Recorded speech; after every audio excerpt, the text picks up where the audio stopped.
நம்ம பூங்கார் அரிசியில் green peas idli பண்ண போகிறோம். அதுக்கு என்ன பண்ணணும் பார்க்கலாம். இதெல்லாம் எண்ணெய் ஊற்றி கடுகு சீரகம் போட்டிருக்கேன். இது பச்சை பட்டாணி கேரட்டு வெங்காயம் வேண்டாம்.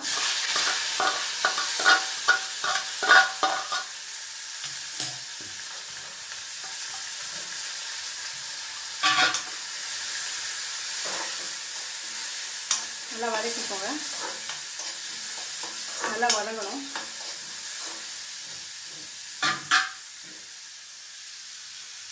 இதில் கொஞ்சம் உப்பு போட்டுக்க போகிறோம். ஆல்ரெடி நம்ம இட்லி மாவில் உப்பு இருக்கும், ஆனால் இதுக்கு மட்டும் தேவையான அளவு போட்டுக்கோங்க.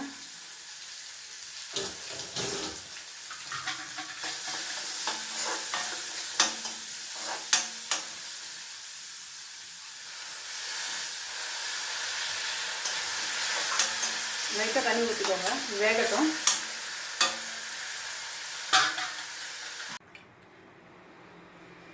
நம்மளோட green peace and carrot ready ஆகிடுச்சு. இது வச்சு நம்ம வந்து இட்லி செய்ய போகிறோம். ஃபஸ்ட்டு நம்ம இதை இட்லி பிளேட்டில் போட்டுக்கலாம். இதில் நான் எண்ணெய் தடவி வச்சுருக்கேன்.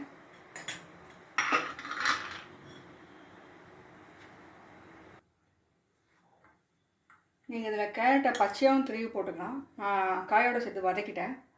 இப்போ இதில் நம்ம மாவு ஊற்றிக்கலாம். இது வந்து பூங்கார் அரிசி.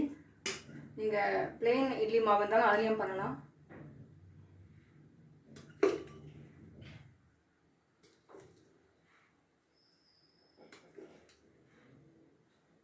நம்ம குக்கரில் வச்சிடலாம். 10 மினிட்ஸ் கழிச்சு பார்க்கலாம்.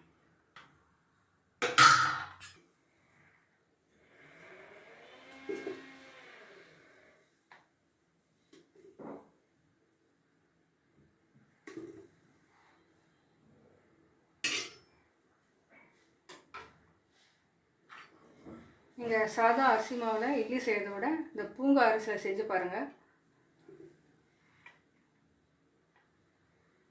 இது வேகும்போது இந்த ஸ்மெல் ரொம்ப நல்லா இருக்கும்.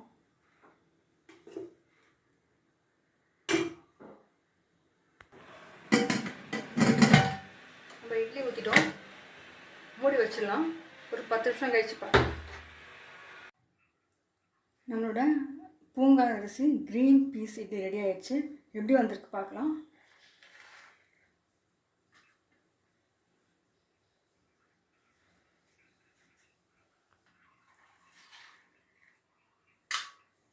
பார்க்கவே ரொம்ப அழகாக இருக்குது.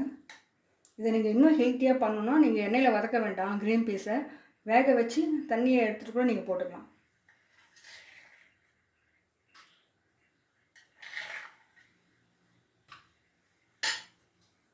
நம்மளோட க்ரீன் பீஸ் பூங்கார் இட்லி அரிசி வித் சட்னி ரெடியாக இருக்குது. இது வந்து பொட்டுக்கடலை சட்னி தான்.